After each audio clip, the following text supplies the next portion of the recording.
વડોદરા શહેરમાં ગુરવા લક્ષ્મીપુરા રોડ વિસ્તારમાં આવેલું સ્વામી વિવેકાનંદ પાસે ગત 7 રોજ અકસ્માત બનાવ એક યુવકે જીવ ગુમાવ્યો હતો, જેને લઈ સ્વામી વિવેકાનંદ હાઇટ્સના પ્રમુખ અને લોકોએ વોર્ડ નંબર 9 કાઉન્સિલર રંગરાજેશ આયરને સ્પીડ બ્રેકર મૂકવાની રજૂઆત કરવામાં આવી। આ રજૂઆતના આધારે વોર્ડ નંબર 9 કાઉન્સિલર શ્રી રંગ આયર દ્વારા વડોદરા પોલીસ કમિશનરને વડોદરા મહાનગરપાલિકાના કમિશનર રજૂઆત કરવામાં આવી।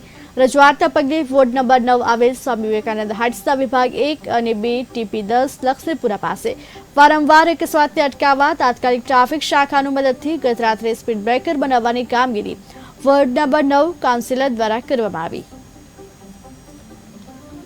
ચુકા સ્પીડ બ્રેકરને લઈને કામગીરી કરવામાં આવી છે, ત્યારે ગોરવા લક્ષ્મીપુરા રોડ પર આ કામગીરી કરવામાં આવી છે। યુવા કાઉન્સિલર દ્વારા સ્પીડ બ્રેકર મૂકવાની કામગીરી કરાઈ છે। અકસ્માતમાં વધારો થતા સ્પીડ બ્રેકર લગાવવામાં આવ્યા છે। વારંવાર અકસ્માતો સર્જાતા હતા, જેને લઈને રજૂઆત કરવામાં આવી હતી, ત્યારે યુવા કાઉન્સિલરે હવે અકસ્માતને રોકવા માટે સ્પીડ બ્રેકર લગાવ્યા છે।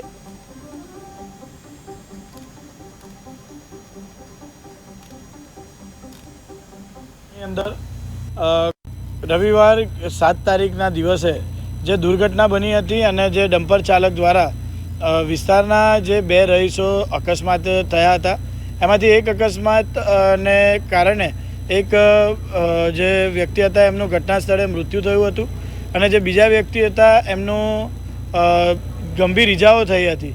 તો તેને ધ્યાનમાં રાખીને અહીંયાના તમામ રહીશો એટલે કે સ્વામી વિવેકાનંદ 1, 2 સાથે ગોપાલબાગ, મિત બંગલો, અહીંયા કાશીધામ, તમામ લોકોએ અહીંયા રજૂઆત કરી હતી કે અહીંયા જે ટીપી 10નો જે મુખ્ય રસ્તો છે ત્યાં બમ્પ બનાવવામાં આવે। તો ટ્રાફિક શાખાની પરમિશન લીધા બાદ ટ્રાફિક શાખાએ અહીંયા પરમિશન આપી છે। ત્યારબાદ કોર્પોરેશનના માધ્યમથી આજના દિવસે અહીંયા બમ્પ બનાવવાની કામગીરી ચાલુ કરી દેવામાં આવી છે। વિસ્તારના તમામ લોકોએ જ્યારે અમારા પર વિશ્વાસ મૂક્યો હોય તો અમે 4 કાઉન્સિલરોના માધ્યમથી આ રજૂઆતો કરવામાં આવી હતી અને ત્યારબાદ આજના દિવસે અહીંયા બમ્પનું કામ ચાલુ કરી દેવામાં આવ્યું છે। ટૂંક જ સમયની અંદર અહીંયા જેટલા પણ જે અહીંયા 5 રસ્તા જે કહેવાય એ 5 રસ્તા પર અહીંયા રોડ પર બમ્પ બની જશે। એટલે જે પણ બમ્પ બની જવાથી દુર્ઘટના ઘટતી નથી, અમે પણ જાણીએ છીએ, પણ અહીંયા જે દુર્ઘટના થતી હતી એ અટકે એવો અમારો પણ પ્રયત્ન છે અને સાથે ટ્રાફિક શાખા દ્વારા પણ આવનારા સમયમાં જે પણ નવા પ્રયત્ન કરવામાં આવશે। જે પણ ટ્રાફિકના નિયમો અનુસાર બમ્પ તો બનાવી દીધો છે। મારા વિસ્તાર